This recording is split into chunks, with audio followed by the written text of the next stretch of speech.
Najran থেকে ৬০ জন খ্রিস্টান পাদ্রী বিশ্বনবীর সাথে দেখা করতে এসেছিলেন। তারা যখন দেখা করতে এসেছে, মদিনার বাজারে তারা দাঁড়িয়েছে। ইন দ্য মিন টাইম, জোহরের আজানের সময় মসজিদে নববী থেকে আজান হচ্ছে। সুমধুর আজানের ধ্বনি শুনে তারা থমকে দাঁড়িয়েছে। বাজারে দেখতে লাগলো আজান হওয়ার সাথে সাথেই ব্যবসায়ীরা দৌড় মসজিদে। কিন্তু কি আজীব তামাশা, তাদের নাজরান দেশে ব্যবসায়ীরা যেমনি দোকানপাট বন্ধ করে ছুটে, মদিনার মুহাম্মদ সাল্লাল্লাহু আলাইহি ওয়াসাল্লামের উম্মতেরা দোকান বন্ধ করে ছুটে না। দোকান যার দোকান যেরকম ছিল ওইভাবে রেখেই দৌড়। স্বর্ণের দোকানদার স্বর্ণটন্য রাইখা নামাজে দৌড়।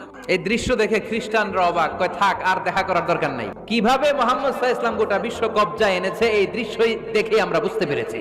তারপর অনেকে বলল এত দূর থেকে এসেছি, মিটিংটা করে যাই। জোহরের নামাজের পর তাদের দূত যেয়ে বলল খ্রিস্টান পাদ্রী এসেছে ৬০ জন, দেখা করতে চায়। বিশ্বনবী বিপাকে পড়ে গেলেন, হায় হায় কই বসতে দিব, আমার তো তাদের মতো রাজপ্রাসাদ নাই।